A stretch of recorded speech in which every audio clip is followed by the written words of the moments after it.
श्री उमा स्वामी विरचित तत्वार्थ सूत्र आचार्य पूज्यपाद विरचित सर्वार्थ टीका है।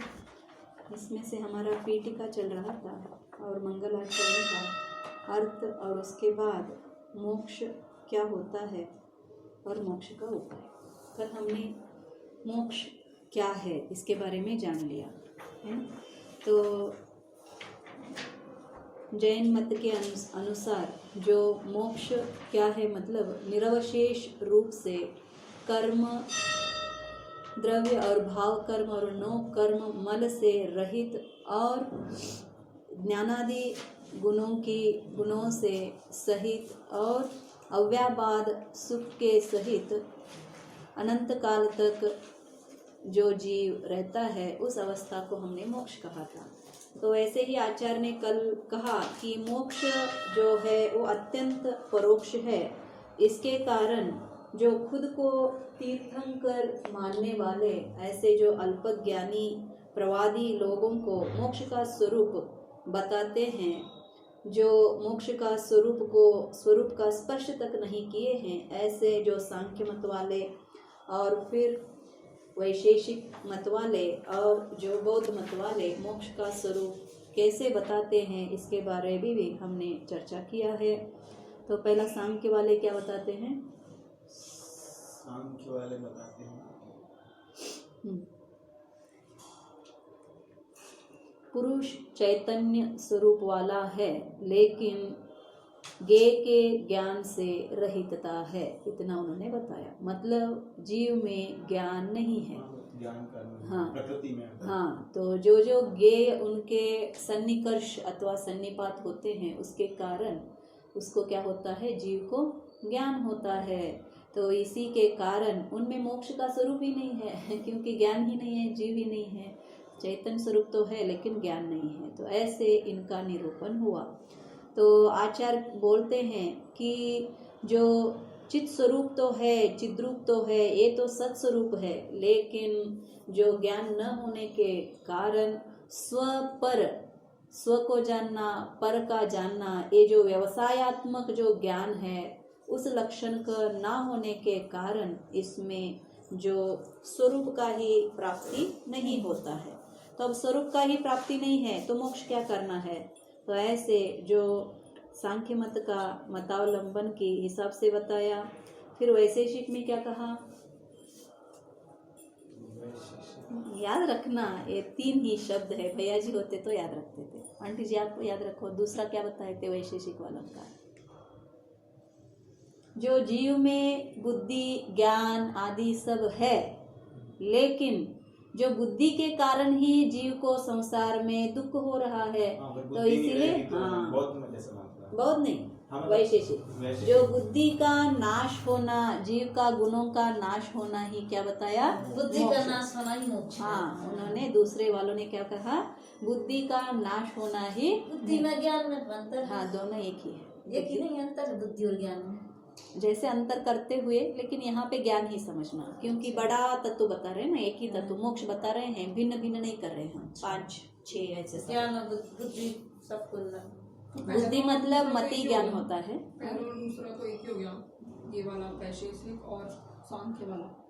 हाँ, सभी का एक ही है लेकिन थोड़ा सा भिन्नता है इसमें। उनमें क्या था, ज्ञान जीव में नहीं है बताया उन्होंने, राइट। संयोग लक्षण, जैसे कल भी हमने उदाहरण दिया था, लड्डू तो मीठा नहीं होता, लेकिन शुगर के संपर्क से उसमें शुगर आप डालने के कारण वो क्या बन जाता है, मिठास बन जाता है। वैसे ही जीव में ज्ञान नहीं है, लेकिन जो वस्तु ज्ञेय है उसके संपर्क में आने के कारण इसको ज्ञान प्राप्त होती है।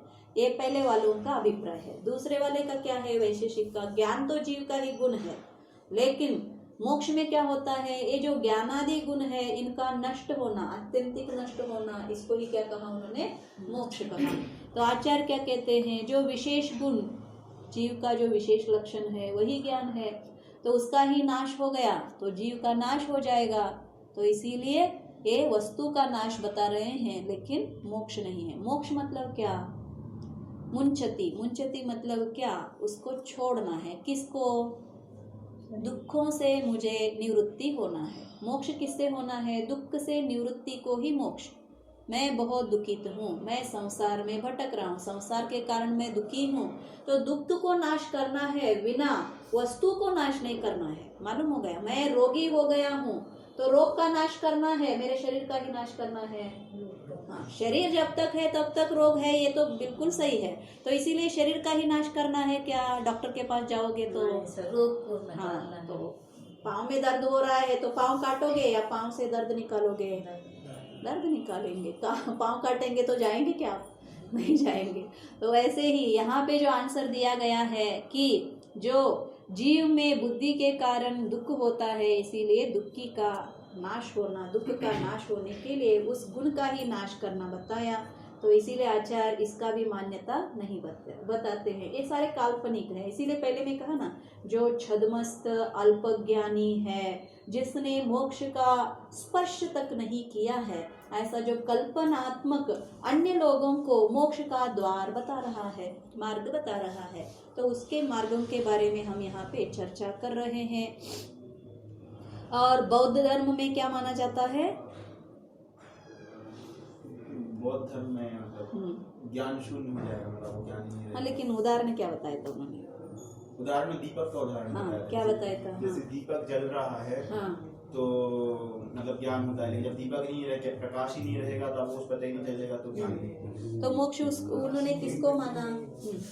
मोक्ष दीपक का बुझ जाना ही, राइट?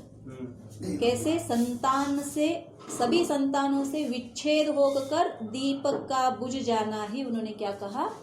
मोक्ष कहा। कैसे? एक दीपक से और एक दीपक जलाया तो इसका संतान हुआ। मालूम हो गया? यहाँ से बुझेंगे तो भी वहाँ पे है, वहाँ से बुझेंगे और एक लगा है तो वहाँ पे है, ऐसा हो जाता है। तो इसीलिए संतानों को तो पहला बुझाना और फिर जो दीपक है उसको किसी संतानों को न करते हुए बुझ जाना, तो उसका एग्जिस्टेंस ही नहीं होगा। तो ऐसे जो जीव का फिर यहाँ पे भी दीपक बुझने के जैसे जो जीव का पूर्ण रूप का सत्ता का निकालना है, यहाँ पे भी इन्होंने क्या कहा? सो मोक्ष कहा। तो जो जैन धर्म के मत के अनुसार, केवल ज्ञानी के मत के अनुसार जो मोक्ष है, हम अत्यंत विस्तार से कहाँ पे चर्चा करेंगे? हमारे 10वें अध्याय में विचार करेंगे। अब देखो आगे। अब मोक्ष के उपाय के बारे में भी बहुत सारे ऐसे ही क्या है चर्चा है। मोक्ष को कैसे, अब तो मोक्ष का चर्चा किया हमने, मोक्ष क्या है। तो अब इसके बाद इस मोक्ष को प्राप्ति कैसे किया जाता है मालूम है, उस उपाय के बारे में अब चर्चा होगा। इसी प्रकार वे प्रवादी लोग उसकी प्राप्ति के विषय में भी विवाद करते हैं। पहले तो मोक्ष के विषय में विवाद हो गया, अब इस मोक्ष को कैसे प्राप्त किया जाए तो उसके बारे में भी एक दीपक से दूसरा दीपक जलाया। हाँ, उसको संतान, जैसे संतान कहते हैं ना, वो जो एक का, देखो हम यहाँ पे मरे, नेक्स्ट में हमारा जन्म हुआ तो उसको क्या कहते हैं? वो संतान कहते हैं। यहाँ से तो गया लेकिन उसकी जो अंश है नेक्स्ट में है ना, तो इसीलिए उसका पूर्ण रूप से क्षय नहीं हुआ है, ऐसे मानते हैं। हमारे जैसे एक आत्मा वही यहाँ से वहाँ जाता है, ऐसा उनका मान्यता नहीं है, क्योंकि क्षणिक है ना। अंश गया है लेकिन उसी को ही पूर्ण रूप का मानते हैं। वहाँ पे जब तक संतान हुआ ना उसको, जैसे हम, हाँ, लेकिन वही तो है, वस्तु पूर्ण रूप से नहीं गया लेकिन वही वस्तु है, ऐसे उनका मान। मतलब 2-4 लगाया तो 2-4 में गया, ऐसा मानते हैं। एक दीपक दूसरा दीपक जलाया, मतलब एक दीपक से और एक दीपक, मतलब वो दीपक जलाया ना और ये बुझ गया तो मतलब ये यहाँ पे यहाँ से ट्रांसफर हुआ ऐसे उनका मान्यता है। मोक्ष कैसे हुआ? मोक्ष अब कहाँ पे लगाएंगे नहीं ना, और एक दीपक जलाएंगे नहीं, पूर्ण रूप से जो दीपक है उसको बुझा देंगे। उनका कहने का मतलब ऐसा होगा कि आप ऐसे कुछ कार्य करते होगे जिससे आप अगले जन्म नहीं लेंगे। अनित्य आत्मा को क्षणिक मानते हैं ना बौद्ध मत वाले। हाँ, तो फिर यही तो है ना। देखो अब आगे उन्होंने क्या कहा, उनका जो कल्पना का विषय है, नहीं यहाँ पे पढ़ते हैं ना, यह बात स्वयं उन्हीं के कथन से सिद्ध हो जाती है कि उनका कथन से उनका ही जो इलॉजिकल है, ऐसे सभी जो तत्व है उनमें मालूम होता है। उनका मोक्ष कैसे हुआ? हाँ, उनका मोक्ष कैसे हुआ? उनकी मोक्ष कैसा हुआ, मतलब जो बुझ गया ना, जीरोनेस हुआ ना, शून्य हुआ, उनका मोक्ष है। सभी का शून्य तत्व ही है, शून्य नहीं मानते हैं सभी में शून्य है। और आप अगले में उसकी संतान मान रहे। इस देखो आपको अच्छे से अगले अंश पढ़ना में है, संतान हुई तो आपको दोनों मोक्ष भी नहीं लेना होगा, ना, अगले अंश में संसार संतान भी नहीं जानना हुई तो है। मोक्ष होगा। हाँ देखो ऐसा दोनों कुछ है। जानना है वहाँ पे, संसार और मोक्ष मालूम होगा। संसार मतलब क्या, इसी जीव का अन्य भव में जन्म हो रहा है, क्योंकि वो भी पुनर्जन्म मानते हैं। इसको न संसार माना जन्म है, हो रहा तो फिर मोक्ष कैसे हो गया? इसको संसार माना है, मोक्ष नहीं माना है। दीपक जलाने को संसार माना, बुझाने को मोक्ष देखो उन्होंने माना। क्या कहा आप कि अगर में भी आप कंफ्यूजन हो रहा है, और एक बार पढ़ेंगे। अगर आप वो ये कह रहे हैं कि जब तक आप एक दिए से दूसरे दिए हाँ। जलाते रहोगे तब तक इस संसार में हाँ सही है। जब आपने वो दिया बुझा दिया तो जाएंगे कैसे भैया बुझ रहे हैं, बुझा कैसे? पहला ही दिया कैसे- बुझ जाएगा तो कैसे अगला नहीं बुझेगा? जलेगा। हाँ नहीं चलेगा। कैसे इसके करना लिए है? मोक्ष हो गया। हाँ। और एक दिया जब तक नहीं बुझेगा तब तक अगला जलता रहेगा, तो संसार भटको। हाँ आंटी को समझना है। ये तो दिया बुझाएंगे कैसे? हाँ नहीं तो उसकी या तो हमने आया तो प्रतिक्रिया आप- बताई होगी ना, हाँ, उसके साथ उपाय तो है ना लिखा उनके होगा भी, कि सभी कैसे ध्यान बनाना है। ध्यान है, सब वो कुछ क्या है बोलते हैं उनके कि जब ऊपर। ज्ञान को शून्य कर लो, उनका क्या कहना है कि भाई आपके ये ज्ञान सब का जो उनके बौद्ध गुरु हैं वो सब शायद वो भी ब्रह्मचारी ही रहते, शादी नहीं करते शायद। नहीं वो भिक्षु तो है ना? हाँ, उसमें सब भिक्षु क्या है, रहते हैं। नहीं उनका एक्चुअली मूल मानना ये है कि आप एक समय की पर्याय में जो कार्य कर रहे हो उसको अगले समय नई पर्याय पैदा होती है, अगले समय नया द्रव्य पैदा होता है, अगले समय हर चीज नहीं होती है। तो पिछली पर्याय का आप जो भी कर रहे हो उस पर्याय के खाते में चला गया ऐसा। तो वो भाई सब कुछ भूल जाओ, आगे तुमने जो किया। इनका मानना ये है कि आत्मा की सत्ता का अभाव होना ही मोक्ष है, बिल्कुल ये सही, कहना चाहिए। यही कहना चाहिए। आत्मा की सत्ता ही नहीं रहेगी तो जब द्रव्य ही नहीं रहा तो मोक्ष किसको हुआ? आत्मा एक भाव पर्याय से दूसरे पर्याय में नहीं मानते, यही इसलिए नष्ट वो हो अगली जाती पर्याय है। आपकी पैदा नहीं होगा, अगला द्रव्य जब पैदा नहीं होगा तो समझ लो आपका मोक्ष होगा। तो इसीलिए हम बताए ना, तो रोग हुआ है तो शरीर को ही क्या करेंगे, वो नाश करेंगे, रोग को नाश नहीं करेंगे।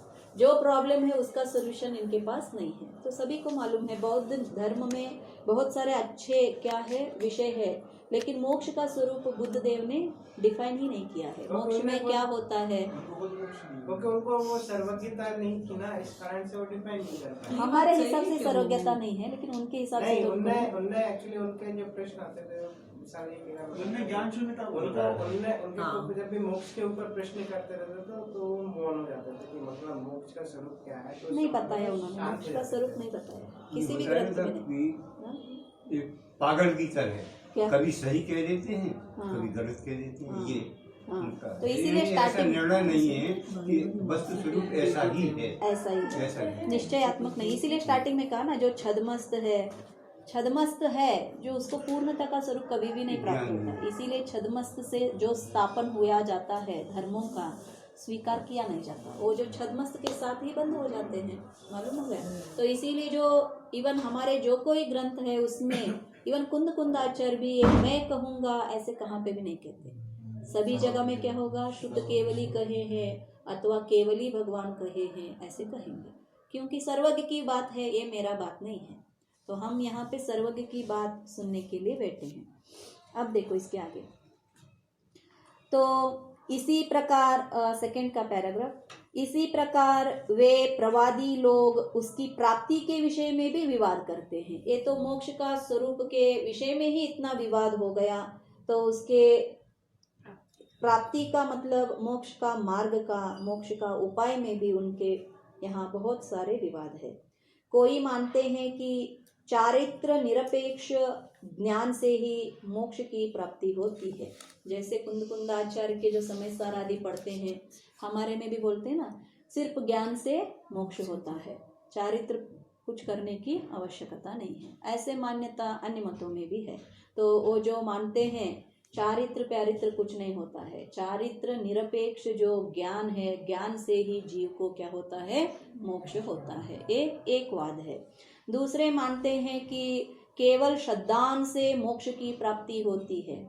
सम्यक दर्शन से हो जाएगा। हाँ, सिर्फ सम्यक दर्शन से ही मोक्ष होता है, आगे न ज्ञान की आवश्यकता है न चारित्र की आवश्यकता है। तो ये सारे आजकल के भक्ति पंथ आ गए, ये सारे श्रद्धान से ही कंफ्यूजन होने लगा। ये क्या ज्ञान बीन लगाया है, इतना सारा कौन पढ़ेगा, क्यों हेड को इतना सारा हेडेक देना है। चलो नमस्कार करो, विनय करो, भगवान की भक्ति करो, नाचो गाओ, तो भगवान हमें मोक्ष लेके चला जाएगा। ये श्रद्धान से मुक्ति मोक्ष होता है, ऐसा इनकी भक्ति से मुक्ति बोलते हैं ना, तो वो ये बात है। जो कोई जीव ऐसा मानता है कि केवल श्रद्धा से मोक्ष की प्राप्ति होती है, तथा अन्य मानते हैं कि ज्ञान निरपेक्ष चारित्र से ही मोक्ष की प्राप्ति होती है। ज्ञान की कुछ जरूरत नहीं है, चारित्र ही फॉलो करो। ले लिया, 8 वर्ष हो गए, कुछ नमोकार मंत्र आया या ना आया, मुनि दीक्षा ले लो, और चारित्र को क्या करना, करते चलना, तो मोक्ष हो जाएगा। तो ये हमारे में मान्यता नहीं है। तो ये तीनों भी पंथ है, सिर्फ एक से ही मोक्ष होते हैं ऐसा मानते हैं। परंतु जिस प्रकार रोग के दूर करने के उपाय भूत दवाई का मात्र ज्ञान, श्रद्धा या आचरण रोगी के रोग का दूर करने का उपाय नहीं है, उसी प्रकार अलग अलग ज्ञान आदि मोक्ष की प्राप्ति के उपाय नहीं है।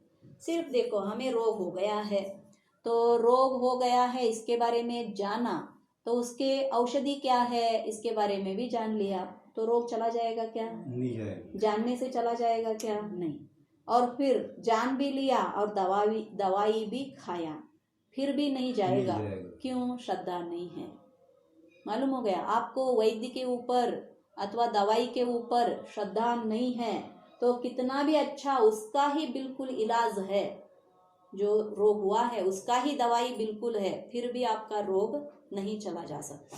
तो इसीलिए और कोई मानता है कि सिर्फ श्रद्धा करना, ना उसका ज्ञान करना है, ना औषधि खाना है, तो उससे भी रोग चला जाना चाहिए। ऐसा कभी भी नहीं होता है। पहला श्रद्धा होना, रोग क्या हुआ है उसका ज्ञान भी होना चाहिए, मालूम हो गया, और उसका ज्ञान के हिसाब से औषधि, और उस औषधि को खाना पड़ेगा। बिना औषधि खाए रोग तो जाने वाला नहीं है। तो ये तीनों का ही सम्मिलन, जो सम्यक दर्शन, सम्यक ज्ञान और सम्यक चारित्र से ही मोक्ष होता है, बिना सिर्फ ज्ञान से नहीं, सिर्फ श्रद्धा से नहीं, और सिर्फ चारित्र से भी नहीं। तो जब तक तीनों का एकता नहीं है, उससे बिना मोक्ष नहीं है। ये हमारे जैन धर्म का, इसीलिए रत्नत्रय बिना मोक्ष कहाँ पे भी नहीं। चाहे आचार्य एक एक वाद से कहते होंगे निश्चय ग्रंथों में कि ज्ञान से मुक्ति होता है, लेकिन वो जो ज्ञान है वो कौन सा ज्ञान है? सम्यक ज्ञान भी नहीं, अभेद रत्नत्रय का ज्ञान है, जो सम्यक दर्शन, सम्यक ज्ञान, सम्यक चारित्र का एकत्व रूप का ज्ञान को वहाँ पे ज्ञान कहा है। ऐसा मत मानो कि वो तीनों भिन्न भिन्न है, लेकिन तीनों के होने के बाद ही वो ज्ञान का प्राप्ति जीव को होता है। तो इतना जाना। केवल ज्ञान चारित्र के बाद ही तो होता है। हाँ, पहला चारित्र प्राप्ति होती है, फिर ज्ञान का प्राप्ति होता है। तो चारित्र का पूर्णता होना ही चाहिए। चारित्र किसे कहते हैं? चारित्र की बात तो आती है, लेकिन चारित्र कैसे कहते हैं? बताओ आप क्या समझते हैं चारित्र किसे कहा जाता है? तो हमने सब पढ़ा है यहाँ पे। देखो, चारित्र किसे कहा जाता है? अंकल जी का प्रश्न है। एक नॉर्मल संस्कृत का अर्थ क्या है? चारित्र मतलब आचरण। आचरण मतलब क्या? कुछ करना, क्रिया करना ही क्या है? चारित्र। वो क्या होना? सम्यक होना चाहिए। सम्यक जो आचरण है उसको क्या कहा जाता है? चारित्र। क्यों चारित्र होना चाहिए? क्योंकि जो वस्तु है उसमें अर्थ क्रिया होता है ना, कुछ ना कुछ क्रिया करता है कोई भी वस्तु। तो जो वस्तु का क्रिया क्या है, राइट? जैसे घटा का कार्य क्या है? पानी भरना, राइट? पानी को छोड़ के अन्य कुछ कार्य करता है क्या? नहीं करता। जीव का कार्य क्या है फिर? जानना, देखना, लेकिन वो ये नहीं करता है। करता क्या है? पुद्गल का स्वामी बनकर पुद्गल को अपना बनाने में, पुद्गल को बदलने में, पुद्गल में मजा लेने में इसको क्या हो गया है? इष्ट हो गया है। इसको क्या कहा? अचारित्र है। जो तेरा कार्य है वो छोड़कर तू दूसरों के कार्य भी नहीं, उसके मिडल में घुस रहा है। क्यों? इंटरफियर हो रहा है। सही है ना? पुद्गल तो अपना अपना कार्य करेगा ही, तेरा कुछ जरूरत नहीं है, लेकिन तू मतलब क्या कहे, तो उसके मिडल में घुस रहा है। तो ये तेरा कार्य नहीं है। तो इसीलिए पहला जो अकार्य जो ये कर रहा है उसको बंद करवाएंगे, और तेरा कार्य जो जानना देखना है वो करो, ऐसे जो कहेंगे वही चारित्र है। तो इसीलिए राग द्वेष छोड़ने का पहला कार्य चारित्र में होता है। उसके बाद निष्क्रिय बनना, बहिरभ्यंतर क्रियारोहो भव कारणपनासट्टम, राइट। जो तुम बाह्य में पुद्गल का कार्य कर रहे हो वो भी बंद करो, क्यों, तुम्हारा वो कार्य नहीं है। और अंतरंग में जो क्रोध आदि मान कषाय इंद्रियों की ये सारा कार्य करे, ये भी बंद कर दो, क्यों, ये भी तुम्हारा कार्य नहीं है। तो इसीलिए निश्चय से क्या करना, निष्क्रिय बनना। निष्क्रिय बनना मतलब क्या, जो पर द्रव्यों में जो हमारी आसक्ति है वो नहीं होना। हाँ, सिर्फ आसक्ति होता तो भी प्रॉब्लम नहीं था, लेकिन उसमें हम स्वामी तो बन के उसकी कार्यों को भी बिगाड़ रहे हैं ना, तो इसीलिए वो भी नहीं करना है। दोनों रूप से, द्रव्य रूप से भी और भाव रूप से भी। इसीलिए मैं सोच रही थी कि जो जीवो वो गमो जो अंतरंग और बाह्य हाँ? से, अंतरंग और बाह्य से, हाँ, दोनों कार्यों को, से कसायों को शांत करना और बाह्य में आचरण करना, आचरण बंद करना नहीं वो चारित्र पे वो व्यवहार नहीं से है। पहला क्या करना है, अशुभ से बचने के लिए शुभ कार्य बताया है, लेकिन वो भी बंद करना है, निष्क्रिय होना, निष्क्रिय। एंड में निश्चय में क्या करना, व्रताधिक भी नहीं करना है। मतलब क्या, अशुभ में जाओ ऐसा नहीं, पहला अशुभ का तो बंद ही करवाया। घर बस्ती का जो आप कार्य करते हो ये सारा मेरा नहीं है, तो वो पहला बंद करना, व्रताधिक को फॉलो करना, फिर व्रताधिक को भी बंद करना, और अंतरंग में जो राग द्वेषादि आ रहे हैं इसको भी बंद करना है। और करना क्या फिर हाँ, शांत भी नहीं, जानना और देखना, कार्य करना है। इसीलिए वहां पे कहा ना, बहिरभ्यंतर क्रियारो भव कारणपनासट्टम नानिस्स जम चरितम। नानिस्स क्यों कहा, जो ज्ञानी है। और मैंने कहा, क्या कहा था आपको, जो गुण है उसका पर्याय तो हर पल उठेंगे ही, ज्ञान तो उठेगा ही, आप बंद नहीं कर सकते, तो कुछ ना कुछ तो जानेगा।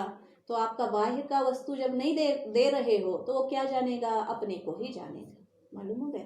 तो ये जो कार्य अंतरंग में करना है, इसीलिए बाह्य का कार्य न करने के कारण, अंतरंग की भी जो राग द्वेष आदि कार्य न करने के कारण, इसको क्या कहा जाता है, चारित्र कहा जाता है, मालूम होगा। चारित्र माने कसाय का समन, कसाय का अभाव। चारित्र का अर्थ है चरण, चरण मतलब क्रिया। अब हमारे हिसाब से निष्क्रिय होना ही चारित्र। हाँ, तो आप कह रहे क्रिया और फिर कह रहे चारित्र निष्क्रिय। निष्क्रिय तो दो बातें विभिन्न हो गई। आपने एक बार तो ये कहा कि कुछ क्रिया करो और एक बार ये कहा निष्क्रिय हो जाओ।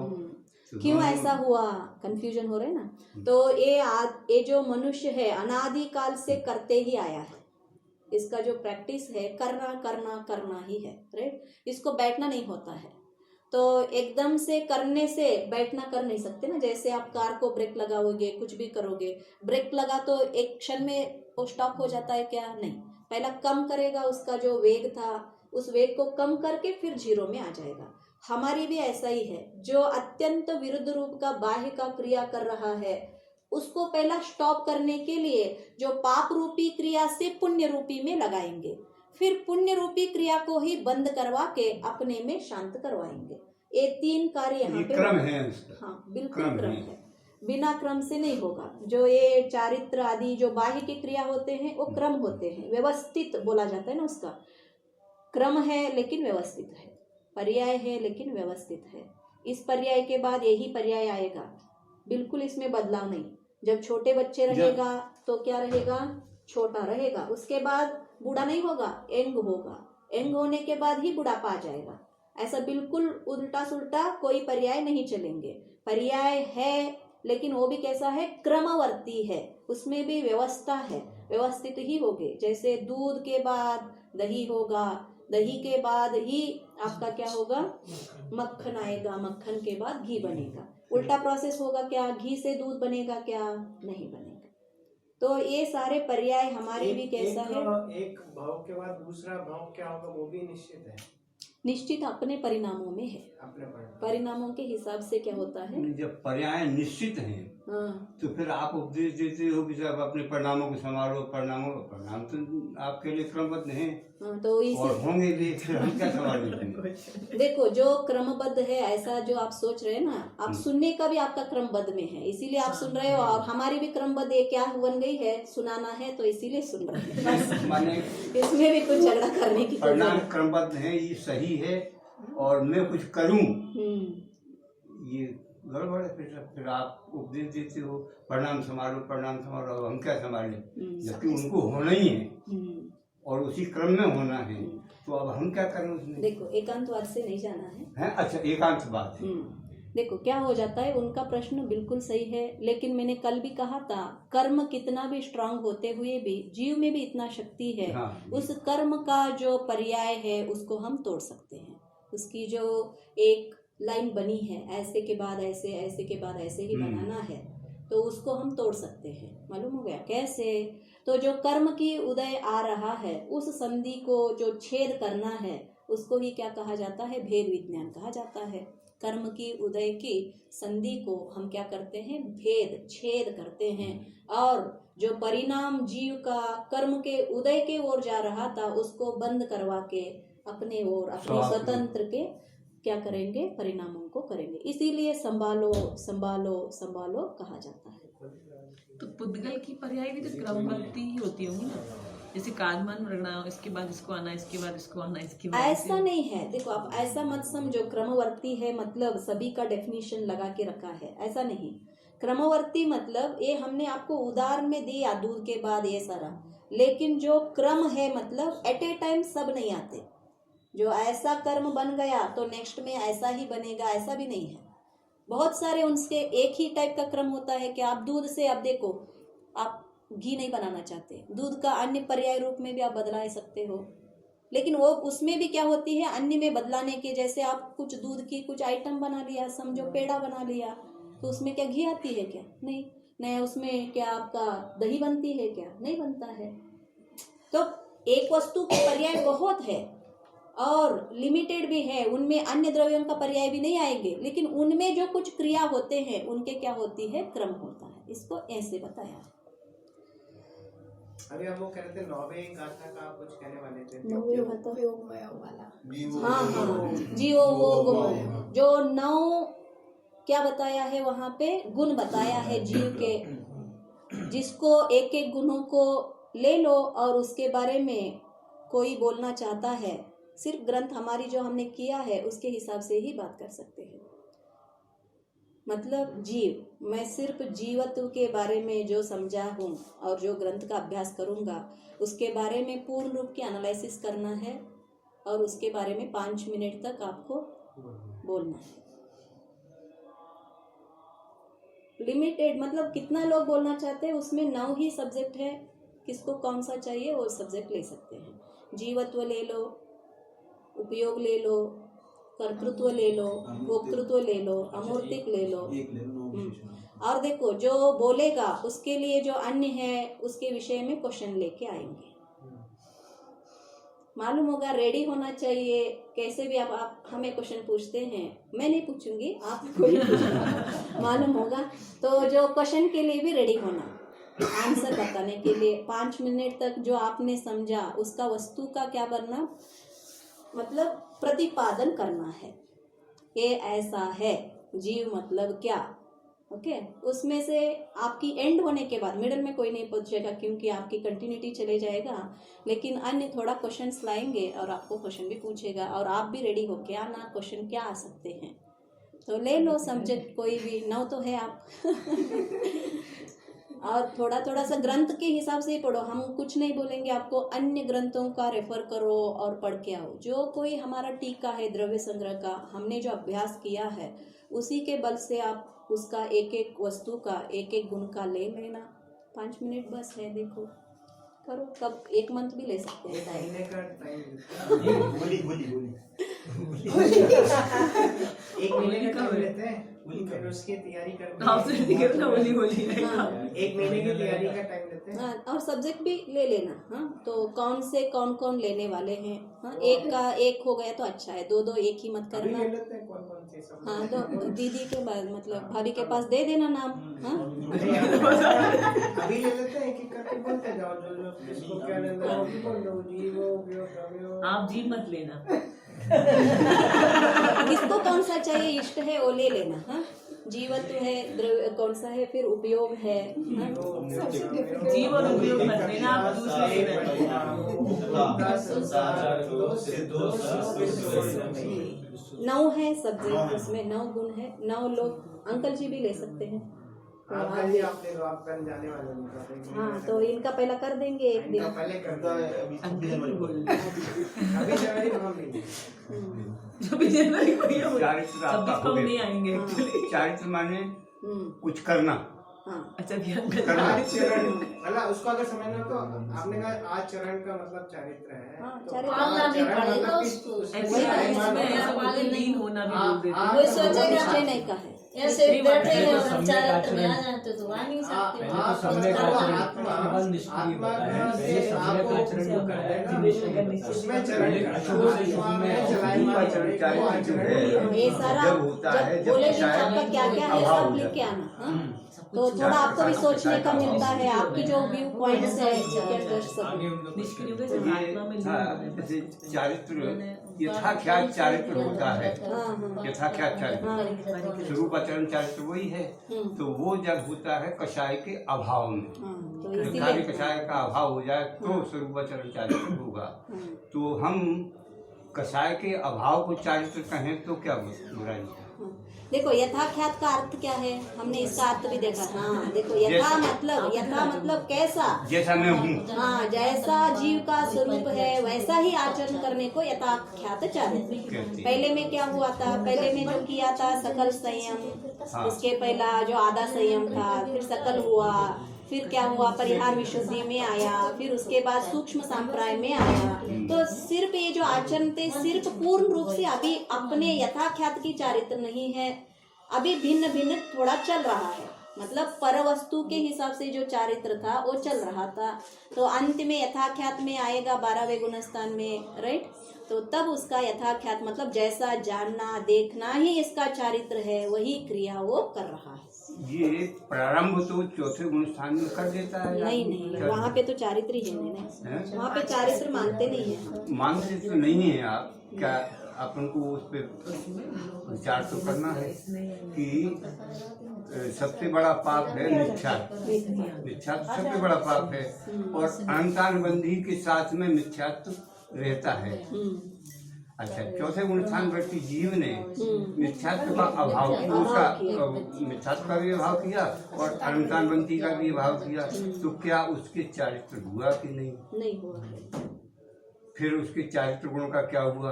क्या हुआ? ये मिथ्या, या तो ये कहो कि उसका चारित्र मिथ्या है, या सम्यक कहो, दो ही बात है। चारित्र ही नहीं करता है है ना, सर? चारित्र नहीं करता है ना, हैं? चारित्र नहीं कर रहा है ना अभी भी। चारित्र का क्या है हमने संयमाचरण चारित्र नहीं है उसका, ये तो कहेंगे हम, लेकिन स्वरूपाचरण चारित्र तो शुरू हो गया। कषाय का अभाव है वहाँ, अनंतानुबंधी कषाय का लेकिन अभाव। आप प्रूव क्या करना चाहते हो? चारित्र है, इससे प्रूव क्या है हमें नहीं मालूम होता है। ये तो आ गए फिर आपके श्रद्धान से मोक्ष होता है, ऐसा ही बात हो गया इसमें। श्रद्धान से मोक्ष होता है मन का। होगा, आप मानो तो मान मोक्ष लो। नहीं बोल रहे दीदी, लेकिन उससे आप क्या प्रूव कर रहे हैं मुझे नहीं मालूम होता है। तो देखो चौथे में भी जो आप चारित्र बोले नहीं, हम ये नहीं बता रहे हैं, सभी जगह में आचार्य ने लिखा है इसको अविरत। विरत मतलब क्या?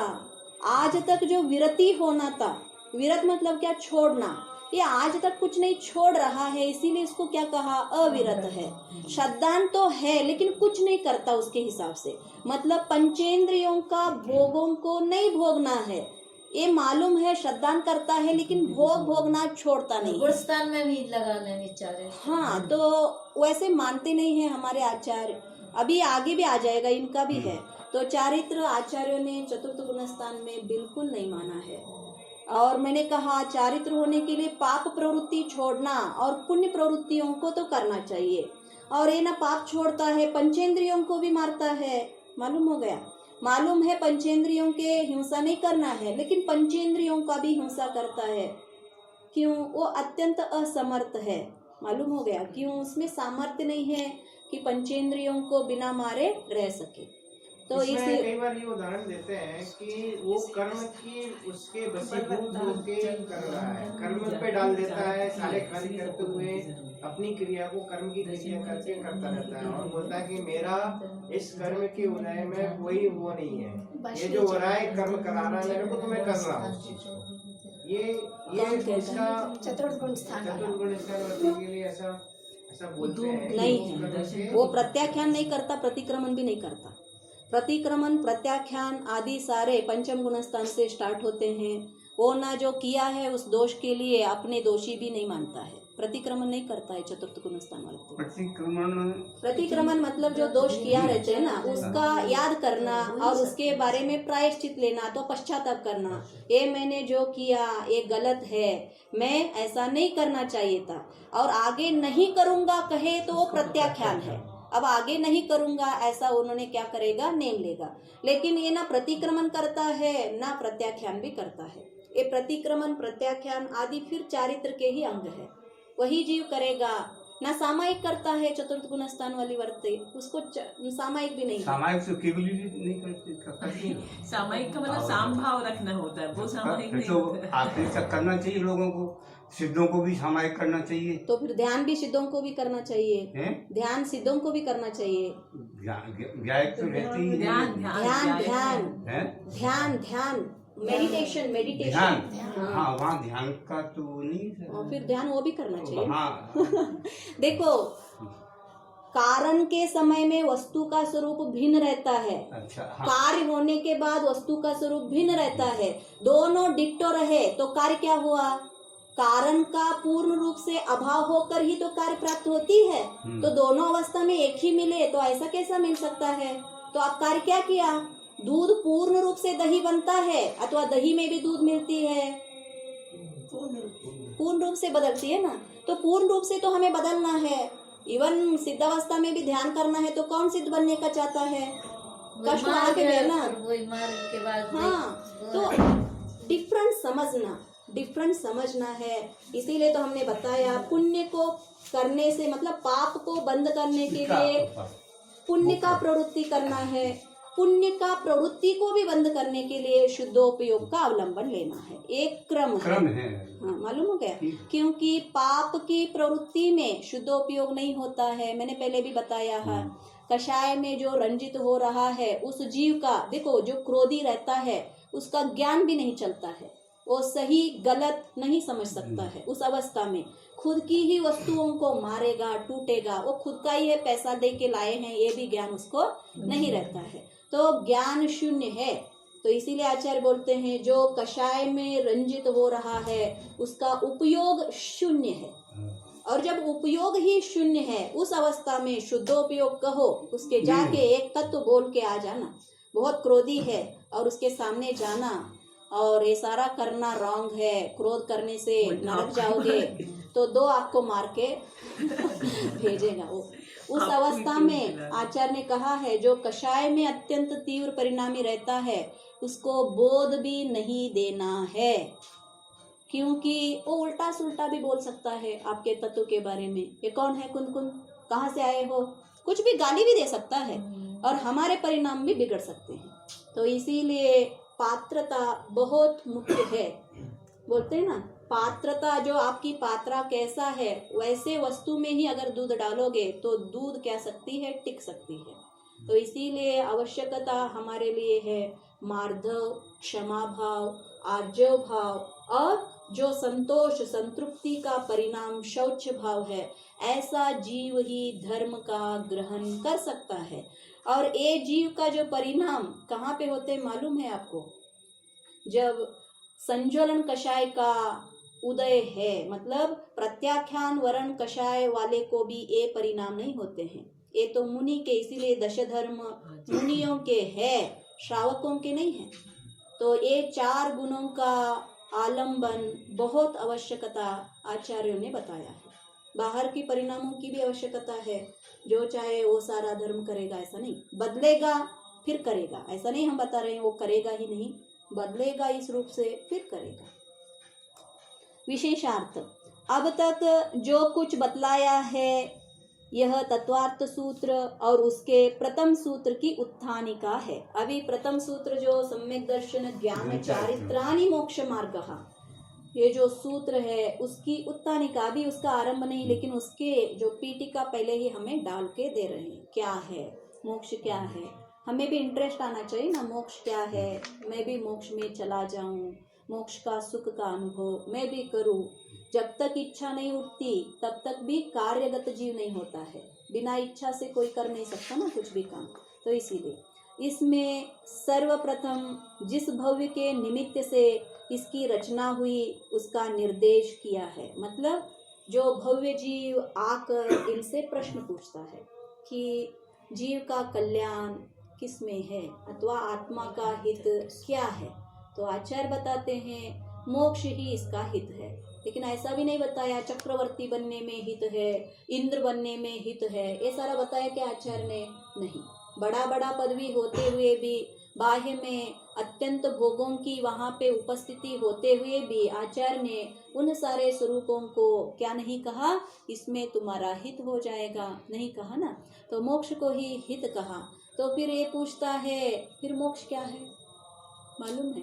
तो हमें तो ये सारा मालूम होता है बाहर की सारे चीज, लेकिन मोक्ष हमें मालूम नहीं है। तो उस मोक्ष का स्वरूप आचार्य ने पहला बताया। तो आशय यह है कि कोई एक भव्य आत्मा के हित की खोज में, देखो और आचार्य कितने लोगों को बताया, एक ही आदमी को। और हम एक आदमी आया तो प्रवचन ही नहीं करेंगे। मेरे मानिए के उसमें प्रवचन नहीं करते, नेक में नहीं करेंगे, भीड़ होनी चाहिए, भीड़ होनी चाहिए। जैन आगम में उपदेश भूखे आदमी को दिया जाता है, भूखे जी हाँ, जिसको लगन हो। हाँ ये नहीं है कि आओ भाई आओ, आओ, ऐसा नहीं है। और देखो एक को दो दो भी दिए हैं। सिंह के परिवार में महावीर भगवान को कितने लोगों ने दिया, दो चारण। एक के लिए दो ने क्या किया बोध दिया। और हम बोलते हैं एक आए तो कुछ काम नहीं चलेगा। तो देखो ऐसा है। तो आशय यह है कि कोई एक भव्य आत्मा के हित की खोज में किसी एकांत रम्य आश्रम में गया और वहाँ मुनियों की सभा में बैठे हुए निर्ग्रंथ आचार्यों से प्रश्न किया। और सभा भी कैसा है, जो आचार्य थे उनका सभा में सारे निर्ग्रंथ मुनियाँ बैठे थे, मुनिराज बैठे थे। उस सभा में अकेला ये गया है और प्रश्न पूछता है। कितना धैर्य है ना। तो देखो मतलब हाँ इस पर से इस तत्वार्थ सूत्र की रचना हुई है। तत्वार्थ वार्तिका के प्रारंभ में, एक किसका है तत्वार्थ वार्तिका, हमारे भट्टाकलंक आचार्य की है। प्रारंभ में जो उत्तानिका दी है उससे भी यह बात की पुष्टि होती है, किंतु वहाँ प्रथम सूत्र का निर्देश करने के बाद एक दूसरे अभिप्राय का भी उल्लेख किया है।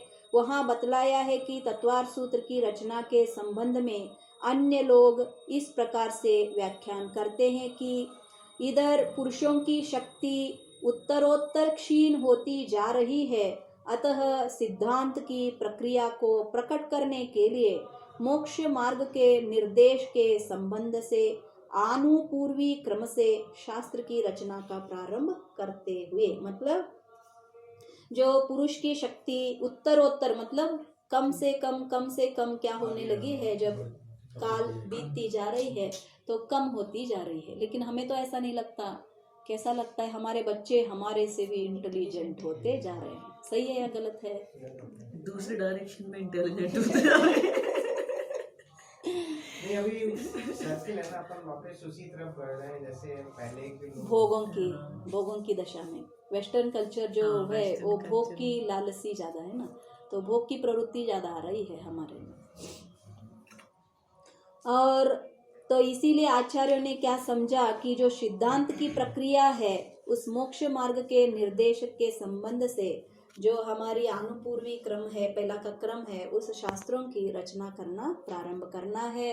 इसीलिए मोक्ष मार्ग का निर्देश करते हुए आचार्य ने सम्यक दर्शन ज्ञान चारित्राणि मोक्ष मार्ग यह सूत्र कहा है। तो मोक्ष मार्ग का जो मतलब कैसे उपाय क्या है, मतलब सम्यक दर्शन, ज्ञान और चारित्र, इन तीनों से ही, तीनों का एकत्व से मोक्ष मार्ग होता है। सिर्फ एक प्राप्त हुआ, दो प्राप्त हुआ, तीन हुआ, ऐसा नहीं होता है। तो यहाँ शिष्य और आचार्य का संबंध विवक्षित नहीं है, मतलब ऐसा ही है शिष्य आया तो उसके लिए बोध दे रहे हैं, ऐसे विवक्षित का बात वहाँ पे नहीं किया है। किंतु आचार्य की इच्छा संसार सागर में निमग्न प्राणियों के उद्धार करने की है। सभी संसारी जो जीव है बहुत दुखी है, तो उनके ऊपर आचार्यों का करुणा है। तो इन करुणा के कारण इनको भी मोक्ष मार्ग बतलाए और संसार से छूटकर ये भी सुखी बने, ऐसे उनके परिणाम के कारण वो क्या करते हैं, ये शास्त्र का रचना करते हैं। परंतु मोक्ष मार्ग के उपदेश के बिना उनके हित का उपदेश नहीं दिया जा सकता, तो इसीलिए पहले मोक्ष मार्ग का उपदेश भी देंगे। अतः मोक्ष मार्ग के व्याख्यान की इच्छा से यह शास्त्र रचा गया है। तो इसीलिए ये शास्त्र क्या है, मोक्ष का शास्त्र नहीं है, ये मोक्ष मार्ग का शास्त्र है, मालूम हो गया। तो इसीलिए 7 तत्व बताएंगे, सम्यक दर्शन, ज्ञान, चारित्र। तो मोक्ष होने के बाद भी, मोक्ष में भी आपका सम्यक दर्शन, ज्ञान, चारित्र रहता है क्या? नहीं, वहां पे तो केवल ज्ञान की प्राप्ति है, सम्यक दर्शन लेके क्या करोगे, राइट। साथ देखो, श्रद्धान क्या है, वस्तु की प्राप्ति होने से पहला रहता है, श्रद्धान करना है। प्राप्त होने के बाद वस्तु ही प्राप्ति है, फिर क्या विश्वास करना है, राइट। वहाँ एक बात हो रही सर,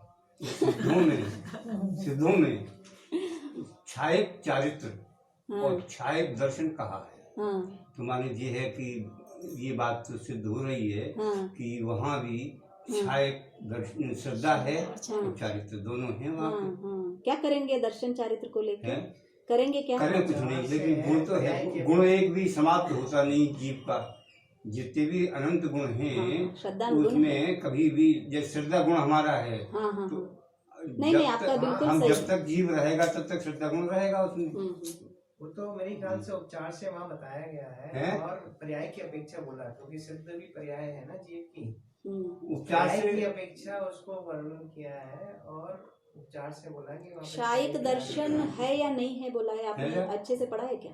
क्योंकि हमने तो पढ़ा है नियम सार में, न क्षायिक दर्शन है, न क्षायिक चारित्र है, न क्षायिक। क्यों चारों क्षायिक क्यों नहीं बताया? मतलब क्योंकि जहाँ पे ज्ञान, दर्शन, चारित्र ये सारे है वो कर्म के निरपेक्ष है, पारिणामिक भाव है। तो जब तक कर्म के अपेक्षा से है तब तक उसका नाम क्या रहेगा? क्षय रहेगा, औदायिक रहेगा, क्षायिक रहेगा, ऐसा बोला जाता है। जब जो चारित्र का वर्णन करते हैं उसके पहले भी इस चीज को बताया गया कि पारिणामिक भाव के संबंध में ही ये चारों भाव होते हैं। जब उनको कर्म सापेक्ष अपन वर्णन सापेक्ष, कर्म सापेक्षा के अपेक्षा से होता है। इसमें ऐसा कथन है कि सिद्धों में कुछ गुण प्रकट होते हैं, कर्मों का अभाव होने पर गुण प्रकट होते हैं। तो उसमें उन्होंने 8 गुण तो कहे। वो कहाँ से प्रकट हुए हैं? कहाँ से आए हो? कर्मों के अभाव करने पर 8 गुण प्रकट हुए, उसमें सम्यक और चारित्र भी कहा है। हाँ, तो इस अनंत सुख चारित्र को वो करके हुआ, और अनंत केवल दर्शन, केवल ज्ञान, अनंत ज्ञान को ही उन्होंने श्रद्धा और ये दर्शन हटा के ज्ञान और दर्शन में आया, केवल दर्शन और केवल ज्ञान। उन्होंने ये कहा कि 8 अव्ययवाद वगैरह गुण हो गए, ये तो फिर वो है।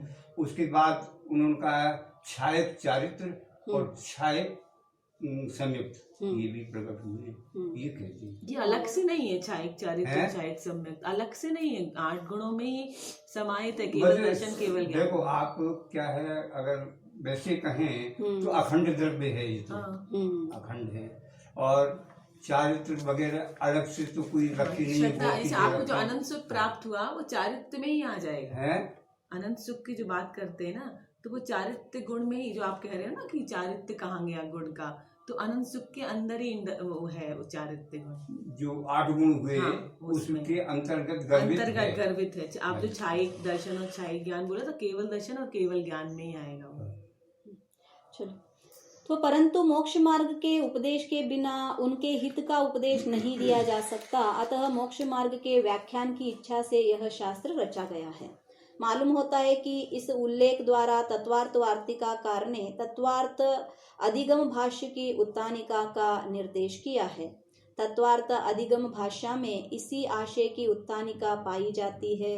श्रुतसागर सूरी ने भी अपनी श्रुतसागरी में यही बतलाया है कि किसी शिष्य के प्रश्न के अनुरोध से आचार्य वर्य ने तत्वार्थ सूत्र की रचना की है। तो उसमें शिष्य का नाम द्वायक क्या है, द्वयाक दिया है। अच्छा, नाम ही उसका नाम द्वयाक है। तो इससे मालूम होता है कि सरवार सिद्धि का यह अभिप्राय मुख्य है कि शिष्य के प्रश्न के निमित्त से तत्वार सूत्र की रचना हुई है। आगे उत्तानिका में मोक्ष की चर्चा आ जाने से थोड़े से मोक्ष तत्व की मीमांसा की गई है, मतलब चर्चा किया है। नियम यह है कि कर्म के निमित्त से होने वाले कार्यों में आत्मा की एकत्व तथा इष्टानिष्ट बुद्धि होने से संसार होता है। मालूम हो गया? मतलब कर्म के निमित्त के कारण जीव कर्म के उदय में एकत्वपना का भावना भाता है। कर्म भिन्न नहीं और मैं भिन्न नहीं, इसीलिए शरीर को मैं मानता है, बाह्य सारे अपने परिणाम अंतरंग में उठ रहे वो भी मैं मानता है, लेकिन वो सारे उनके नहीं हैं। इसके कारण ही उसका संसार की प्राप्ति हुआ है। और अतः कर्म, भाव कर्म और नो कर्म के आत्मा से अलग हो जाने पर जो आत्मा की अपने ज्ञानादि गुण और आत्मोत्त अव्याबाद सुख रूप स्वभाव की अवस्था प्राप्त होती है उसे मोक्ष कहते हैं। यह सिद्ध होता है, किंतु अन्य प्रवादी लोग इस प्रकार से मोक्ष तत्व का विश्लेषण करने में असमर्थ है। पूज्यपाद स्वामी ने तत्वार सूत्र के कर्ता गृद्ध पिच्चाचार्य के मुख से ऐसे 3 उदाहरण उपस्थित कराए हैं। मतलब एक खुद आचार्य उमा स्वामी के ही उदाहरण तीनों का बताया है यहाँ पे, उदाहरण जो पूज्यपाद आचार्य ने दिया है। तो इस प्रसंग में सर्वप्रथम सांख्य मत की मीमांसा की गई है। यद्यपि सांख्यों ने आध्यात्मिक, आदि भौतिक और आदि दैविक इन 3 प्रकार के दुखों का सदा के लिए दूर हो जाना मोक्ष माना है। मतलब आध्यात्मिक, सांख्य ने आध्यात्मिक, अधिभौतिक, भौतिक मतलब फिजिकल, और अधिदैविक, दैविक मतलब जो दैविक शक्तियां है, उनसे उन तीनों रूप का जो दुख है, मतलब आध्यात्मिक का दुख मानते हैं। क्यों? चारित्र फॉलो करना भी दुख है ना। ध्यान में बैठना दुख है, जप करना दुख है, कंसंट्रेशन करना पड़ता है, तो इसीलिए उसको भी दुख माना है उन्होंने। तो इसीलिए उसका भौतिक मतलब नॉर्मल से तो दिख ही जाता है। ये तीनों रूप का दुखों का सदा के लिए दूर होना मोक्ष माना। तथापि वे आत्मा को चैतन्य स्वरूप मानते हुए भी उसे ज्ञान रहित मानते हैं। मालूम हो गया ना, उनमें ज्ञान नहीं है, किसमें? जीव में। तो ये मान्यता है उनमें, सांख्य मत में उनकी मान्यता है कि ज्ञान धर्म प्रकृति का है, तो भी संसर्ग से पुरुष अपने को ज्ञानवान अनुभव करता है और प्रकृति अपने की चेतन अनुभव करती है। मतलब प्रकृति पुरुष का संयोग होने के बाद पुरुष क्या मानता है? मैं ज्ञानवान हूँ मानता है, और प्रकृति क्या मानती है? मैं चेतनवान हूँ, ऐसा मानता है। उनका अभिप्राय है। मतलब ये जो वस्तु है सारे बाह्य का, हाँ, पुरुष को छोड़कर जो कोई है उसको, हाँ, वो सारे प्रकृति उनके लिए। तो इसी से यहाँ सांख्य के मोक्ष तत्व की आलोचना न करके, क्यों उसमें आलोचना क्या करे? अभी मालूम है किसका क्या आप मोक्ष करवाओगे वहां पे। तो इसीलिए मोक्ष का आलोचन न करके पुरुष तत्व की आलोचना की गई है और उसे असत्य बतलाया गया है। दूसरा मत वैशेषिक का है। वैशेषिकों ने ज्ञानादि विशेष गुणों को समवाय संबंध से यद्यपि आत्मा में स्वीकार किया है, उन्होंने भी तादात्म्य संबंध से नहीं माना है, समवाय संबंध से ज्ञान आदि गुण जीव में है। तादात्म्य होता तो उसको निकाला नहीं जाता था। संयोग मतलब क्या? 2 वस्तु मिलने से। हाँ, समवाय भी ऐसा ही होता है।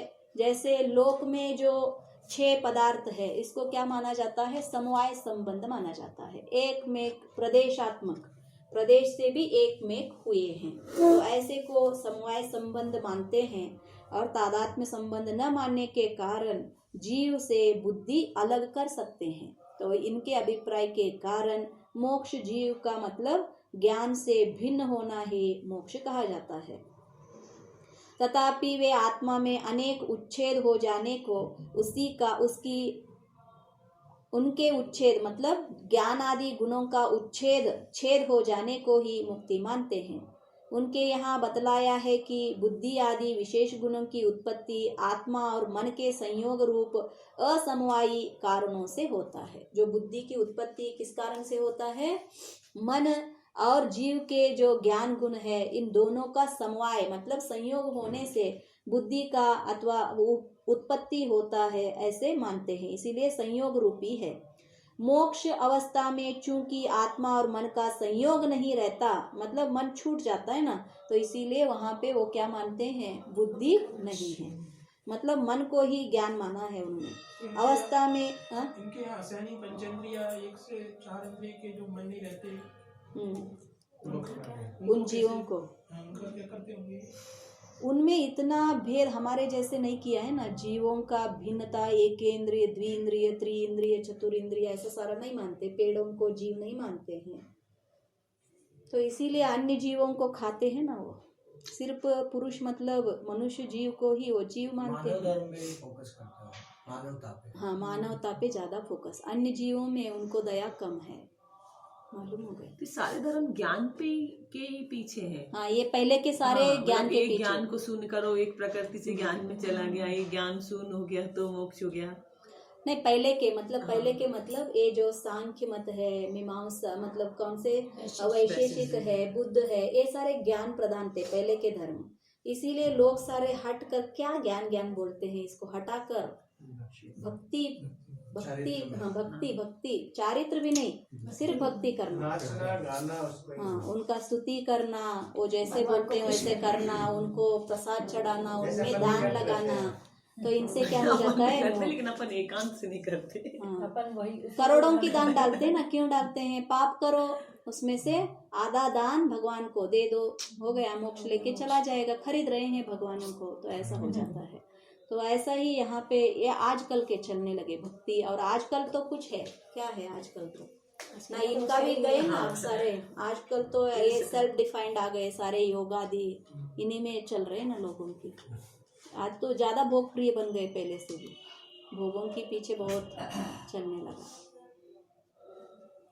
तो उनके यहाँ कभी व्यापक द्रव्य के यहाँ पे है कहाँ पे? तो मोक्ष अवस्था में चूंकि आत्मा और मन का संयोग नहीं रहता, अतः वहाँ विशेष गुणों का सर्वथा अभाव हो जाता है। उनके यहाँ सभी व्यापक द्रव्यों के विशेष गुण क्षणिक माने गए हैं। मतलब उनके यहाँ पे भी जो द्रव्य है उसका विशेष गुण कैसा है? क्षणिक है, सदा काल के लिए स्वभाव द्रव्य में रहता है, ऐसा नहीं माना है। तो स्वभाव उत्पत्ति होती है, नाश होता है, उत्पत्ति होता है, नाश होता है, ऐसे माना गया है।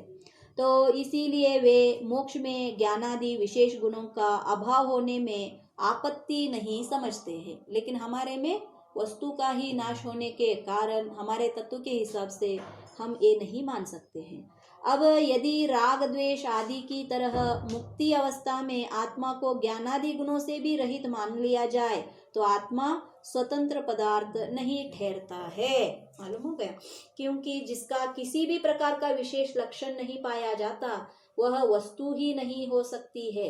यही कारण है कि इनकी मान्यता को भी असत बतलाया गया है। इसका हमने कल बहुत अच्छे से किया है, देखो सिर्फ पढ़ूंगी अब। हाँ, तीसरा मत बौद्धों का है। बौद्धों के यहाँ सोपधिशेष, हाँ, सोपधिशेष और निरुपधिशेष, ये दो प्रकार के निर्वाण माने जाते हैं। सोपधिशेष निर्वाण में केवल अविद्या, तृष्णा आदि रूप आश्रवों का ही नाश होता है। इनमें भी आश्रव शब्द है, देखो क्या माना है वहां पे। अविद्या मतलब जो अज्ञान हम बोलते हैं, इसको अविद्यान माना है। तृष्णा मतलब इच्छा, मतलब कषाय, कषाय और अज्ञान का ही नाश होता है। कहाँ पे? क्योंकि यहाँ पे उपधि अभी शेष बचती है ना। उपधि मतलब क्या? जो राग द्वेष अथवा जो परिग्रह, इसको क्या कहा जाता है? उपधि। इसीलिए सोपधि शेष निर्वाण में सिर्फ इन्हीं आश्रमों का नाश होता है, लेकिन शुद्ध चित्त संतति शेष रह जाता है। संतति बताए ना, जो चित्त का मतलब जीव का संतति है वो अभी शेष रह जाती है। लेकिन जो दूसरा है कौन सा? किंतु निरुपधि शेष निर्वाण में चित्त संतति भी नष्ट हो जाती है। हमारे जैसे केवल ज्ञान प्राप्त तो होता है, लेकिन उस समय अभी देह भी है है या नहीं है? देह भी है और योग भी है, लेकिन किसका नाश हुआ है? आपका जो अज्ञान का नाश हुआ है और कषायों का नाश हुआ है। वैसे ही उन्होंने में भी दो माना है, एक सोपदी शेष और एक निरुपदी शेष। हमारे जैसे निरुपदी शेष मतलब सिद्ध भगवान, जिसमें कुछ भी अवशेष नहीं रहता है। विद्यादि तो अविद्यादि तो पहला ही गया है, लेकिन इनमें चित्त का भी संतति का भी नाश उन्होंने किया है। हमारे में सिर्फ चैतन्य स्वरूप का जीव वहां पे रहता है। तो किंतु निरुपदी शेष निर्वाण में चित्त संतति भी नष्ट हो जाती है। यहाँ मोक्ष के इस दूसरे भेद को ध्यान में रखकर उसकी मीमांसा की गई है। इस संबंध में बौद्धों का कहना है कि दीपक के बुझा देने पर जिस प्रकार वह ऊपर नीचे दाएं बाएं आगे पीछे कहीं नहीं जाता, किंतु वही शांत हो जाता है। हमारे में क्या हो जाता है? मोक्ष होने के बाद ऊपर उड़ जाता है। उनके यहाँ पे बुझ जाने के बाद दीपक कहाँ बुझता है? यहाँ पे भी नहीं जाता, वहां पे भी नहीं जाता, उसका शांति हो जाता है। तो इसीलिए उनका मान्यता क्या है? दीपक जैसे बुझ जाता है वैसे ही जीव का मोक्ष होता है। तो इसके बाद आत्मा की संतान, उसी प्रकार आत्मा की संतान का अंत हो जाना ही मोक्ष है। उसके बाद आत्मा की संतान नहीं चलती, वह वहीं शांत हो जाता है। आत्मा की संतान दीपक जो बोला था ना, आत्मा की संतान भी नहीं, आत्मा भी नहीं, दोनों भी गले गए ना। पर्याय ही नहीं है आत्मा का। संतान मतलब क्या लेना? पर्याय लेना। वो कर दिया ना, बिना पर्याय के द्रव्य नहीं होता है। आत्मा कहीं ऑलरेडी एग्जिस्ट नहीं, अब एग्जिस्ट भी नहीं है, आत्मा का एग्जिस्टेंस खत्म, द्रव्य भी नहीं पर्याय भी पहले पहले तो होता है। पहले दो अलग अलग चीजें थी, एक आत्मा कहीं और, एक संतान इधर है। बौद्धों के इस तत्व की मीमांसा करते हुए आचार्य ने बतलाया है कि उनकी यह कल्पना असत्य ही है। इस प्रकार थोड़े से मोक्ष तत्व की मीमांसा करके आचार्य ने अंत में उसके कारण तत्व की मीमांसा की है। इस सिलसिले में केवल इतना ही लिखना है कि अधिकतर विविध मत वाले लोग ज्ञान, दर्शन और चारित्र इनमें से एक के द्वारा ही मोक्ष की सिद्धि मानते हैं। क्या सांख्य, क्या बौद्ध, क्या वैशेषिक, इन सब ने तत्वज्ञान या विद्या को ही मुक्ति का मुख्य साधन माना है। ये तीनों मत क्या मानते हैं? ज्ञान से मुक्ति होता है। भक्ति मार्ग या नमस्करण, नामस्मरण, यह श्रद्धा का प्रकारांतर है। आजकल ये सारे फेमस है। एक ऐसा भी प्रबल दल है जो केवल नाम स्मरण को ही संसार से तरने का प्रधान साधन मानता है। यह दल इधर बहुत अधिक जोर पकड़ता जा रहा है। अपने इष्ट का कीर्तन करना इसका प्रकारांतर है, किंतु जिस प्रकार रोग का निवारण केवल दवाई के दर्शन आदि एक एक कारण से नहीं हो सकता, उसी प्रकार मोक्ष की प्राप्ति भी एक एक के द्वारा नहीं हो सकती। तो फिर मोक्ष की प्राप्ति का उपाय क्या है? यह प्रश्न शेष रहता है। इसी प्रश्न का उत्तर देने के लिए आचार्यों ने प्रथम सूत्र रचा है, वो कल हम पढ़ेंगे। जावानी के ज्ञान से सूझे लोकालो, सोवाणी मस्तक नमो सदा देत बोलो। हे जनवाणी भारती तोय जपो दिन रैन, जो तेरी शरणा गए सो पावे सुख।